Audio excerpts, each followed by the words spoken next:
नमो तस्स भगवतो अरहतो सम्मा संबुद्धस्स। सभी धम्म मित्रों को सप्रेम नमो बुद्धा जय भीम। बौद्ध भारत में आपका स्वागत है। धम्म पदं का 8वां जो वर्ग है सहस्त्रवग्गो, इसमें जानने की कोशिश करते हैं कि भगवान ने जो गाथाएं बोली हैं क्या उनका अर्थ होता है। सहस्रम्पिचे वाचा अनथ पद संहिता एकं अथ पदं शेयो यं श्रुत्वा उपसम्मति। निरर्थक पदों से युक्त 1000 वचनों की उपेक्षा अकेला सार्थक पद श्रेष्ठकर होता है, जिसे सुनकर कोई व्यक्ति राग आदि के उपशमन से शांत हो जाता है। यानी कि धर्म की वाणी आवश्यक नहीं कि घंटों चर्चा हो। कोई एक गाथा से ही किसी को अगर शांति मिलती है तो वो 1 घंटे 2 घंटे की चर्चा से ज़्यादा श्रेष्ठ होती है। सहस्रम्पीचे गाथा अनथ पद संहिता एकं गाथा पदं शेयो यं श्रुत्वा उपसम्मति। निरर्थक पदों से युक्त 1000 गाथाओं की अपेक्षा वह एक अकेला सार्थक गाथा श्रेष्ठकर होता है, जिसे सुनकर कोई व्यक्ति शांत हो जाता है। योच गाथा सतं भासे अनथ पद संहिता एकं धम्म पदं शेयो यं श्रुत्वा उपसम्मति। जो कोई निरर्थक पदों से युक्त 100 गाथाएं बोले, उसकी अपेक्षा एक अकेला सार्थक धम्म पद श्रेष्ठकर होता है, जिसे सुनकर कोई व्यक्ति शांत हो जाता है। यानी कि धर्म की वाणी अगर बोली जाए तो सुनने वाले का मन शांत अगर न हो तो वो बेकार है। तो जो निरर्थक हैं पद हैं, जिनका कोई अर्थ नहीं निकलता, जिसके किसी के दुख से कोई लेना देना है ही नहीं, वो घंटों अगर चर्चा हो उसकी तो किसी काम की नहीं होती। केवल एक गाथा ही काम की होती है, जिससे सुनकर के कोई व्यक्ति का मन जो शांत हो जाता है। यो सहस्येन संगामे मानुषे जिने एकंच जयमत्तानं सवे संगाम जुत्तमो। हजार मनुष्यों को संग्राम में जीतने वाले से भी एक अपने आप को जीतने वाला कहीं उत्तम संग्राम विजेता होता है। दूसरों को जीतना आसान है, स्वयं को जीतना बहुत कठिन है, क्योंकि संसार के भोग उसको उस रास्ते से हटा ले जाते हैं। इसीलिए ये विजेता होता है, ये उत्तम विजेता होता है। अत्ताहवे जितं शेयो या चायं इतरापजा अंतदन्तस्य पोषस्य निचं क्षण्यन्त चारिणो। इन अन्य लोगों को धृत धन हरण संग्राम अथवा बाली विभव द्वारा जीतने की अपेक्षा अपने आप को जीतना श्रेष्ठकर है। जिस व्यक्ति ने स्वयं को दांत बना लिया, जो अपने आप को नित्य संयत रखता है, ये श्रेष्ठ होता है।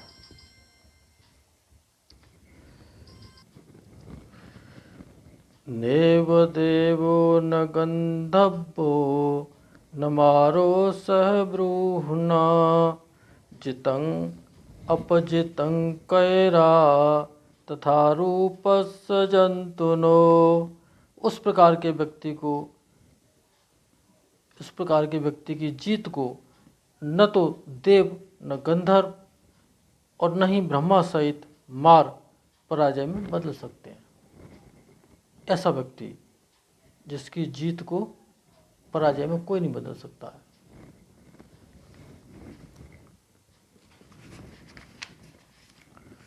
मासे मासे सहस्रेण यो अजेत शतं समं एकंच भावितत्तानं मुहूर्तप्पि मैं पूजये साएब पूजनास्यो यंचे बसतं हुतं।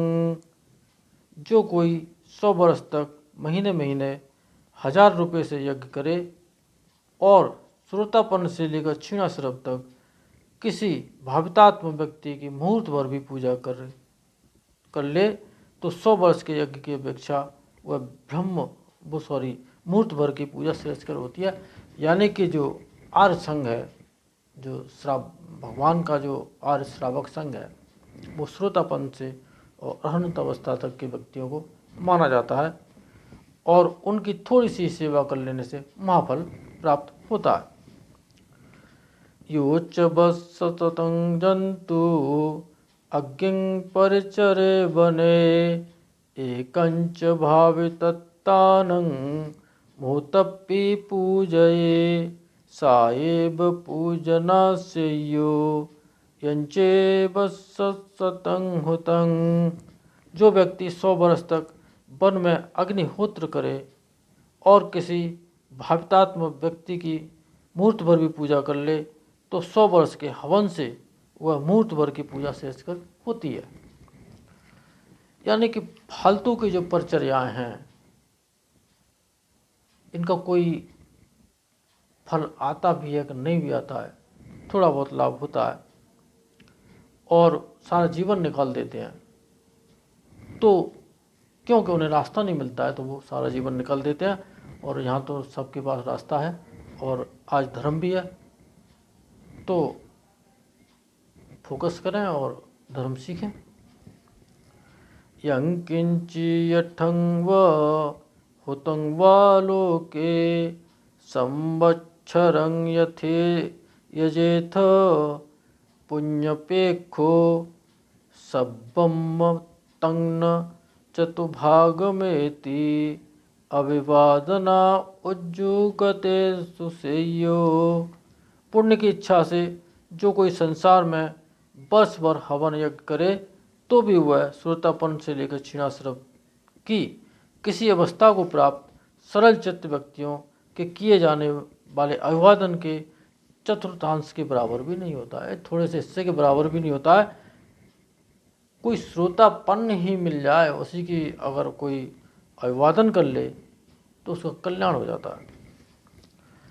अभिवादनशीलस्य निचं बुद्धापचायनो चत्तारो धम्मा वर्धन्ति आयुर्वर्णो सुखो बलं। जो व्यक्ति अभिवादनशील है, नित्य बड़े बूढ़ों की सेवा करता है, उसकी 4 बातों की वृद्धि होती है, आयु बढ़ती है, वर्ण सुख और फल बढ़ता है। योच शतं जीवे दुःशीलो असमाहितो एकाहं जीवितं श्रेयो शीलवन्तस्य झायिनो। दुःशील और चित्त की एकाग्रता से रहित व्यक्ति के 100 वर्ष के जीवन से शीलवान और ध्यानी व्यक्ति का 1 दिन का जीवन श्रेष्ठ होता है। 1 दिन अगर आपने सुबह से लेकर शाम तक शील का पालन कर लिया तो समझ लो कि दुःशील व्यक्ति के सारे जीवन की कोई अगर हवन यज्ञ कर रहा है तो उससे आप ज़्यादा श्रेष्ठ होंगे। इसीलिए शील का पालन बड़ा महत्वपूर्ण है और महाफलदायी है। योच बस शतं जीवे दुप्पन्यो असमाहितो एकाहं जीवितं श्रेयो पञ्यवन्तस्य झायिनो। दुष्प्रज्ञ और चित्त की एकाग्रता से रहित व्यक्ति के 100 वर्ष के जीवन से प्रज्ञावान और ध्यानी का 1 दिन का जीवन श्रेष्ठकर होता है। जो मूर्ख है, जिसका चित्त चंचल है, उस व्यक्ति का जो जीवन है उससे 1 दिन कोई आदमी ध्यान कर ले, शील समाधि प्रज्ञा के रास्ते पर चल ले तो वो उससे श्रेष्ठ होता है। यो च वत्स शतं जीवे कुशीतो हीन वीर्यो एकाहं जीवितं श्रेयो वीर्यमारभतो दृढ़ं। आलसी और उद्योग रहित व्यक्ति के 100 वर्ष के जीवन से दृढ़ उद्योग करने वाले एक दिन का जीवन श्रेष्ठकर होता है। अब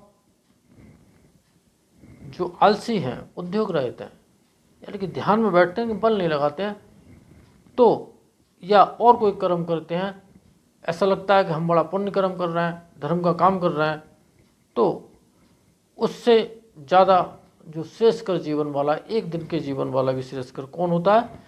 जो कड़ाई से और समाधि का अभ्यास करता है, प्रज्ञा का उत्पादन करता है। यो च वत्स शतं जीवे अपत्सं उदयव्ययं एकाहं जीवितं श्रेयो पश्यन्तो उदयव्ययं। देखिए क्या कहा है, पंचस्कंद के उदय व्यय को न देखने वाले व्यक्ति के 100 वर्ष के जीवन से उदय व्यय देखने वाले व्यक्ति का एक दिन का जीवन श्रेष्ठ होता है। ये जो ध्यान करते हैं ना, इसमें काया में जो संवेदना को उदय होते हुए देखते हैं, व्यय होते हुए देखते हैं, ये इतना सा काम अगर कर लिया, केवल एक ही दिन कर लिया, तो सारा जीवन ही सफल हो गया। यो च वत्स शतं जीवे अपसं अमतं पदं एकाहं जीवितं श्रेयो पश्यन्तो अमतं पदं। अमृत पद यानी कि निर्वाण को न देखने वाले व्यक्ति के 100 वर्ष के जीवन से अमृत पद को देखने वाले व्यक्ति का एक दिन का जीवन श्रेष्ठकर होता है। अब जो ऊंची अवस्था है, तो ये बढ़ती हुई कैटेगरी में उन्होंने, भगवान ने धम्म पदों को लिखा है, यहाँ पर बोला है और बाद में इसको लिपिबद्ध कराया है। अगला एक और है, इसको देख लेते हैं फिर। यो च वत्स शतं जीवे अपसं धम्ममुत्तमं एकाहं जीवितं श्रेयो पश्यन्तो धम्ममुत्तमं। उत्तम धर्म, नव विधि, लोकोत्तर धर्म अर्थात 4 मार्ग, 4 फल और निर्वाण को न देखने वाले व्यक्ति के 100 वर्ष के जीवन से उत्तम धर्म देखने वाले व्यक्ति का एक दिन का जीवन श्रेष्ठकर होता है। यानी कि ये चढ़ते हुए क्रम में अगले अगले अवस्थाओं के ऊपर एक दिन के जीवन के आधार पर और भगवान ने यहाँ पर गाथाएं बोली हैं। तो कम से कम इससे पीछे भी अगर जाएंगे तो शील की बात है, और अपने से बड़ों के अभिवादन करने की बात है, सेवा करने की बात है। ये 2 काम तो कोई भी आदमी कर सकता है और एक दिन में ही बहुत कुछ श्रेष्ठ हो सकता है, और निरंतर करे तो बात ही क्या, ठीक है ना। तो उससे भी आयु, वर्ण, सुख और बल बढ़ते हैं, और शील का पालन करने से बहुत सारे दुखों से मुक्त होते हैं। सहस्त्रबद्धो वर्ग यहाँ समाप्त होता है। इन सत्य वचनों से आप सबका मंगल हो, सबका कल्याण हो, संसार के सारे प्राणी सुखी हो। साधु साधु साधु। मित्रों, चैनल को सब्सक्राइब जिन्होंने नहीं किया है वो कृपया करके चैनल को सब्सक्राइब कर लें। बहुत बहुत साधुवाद।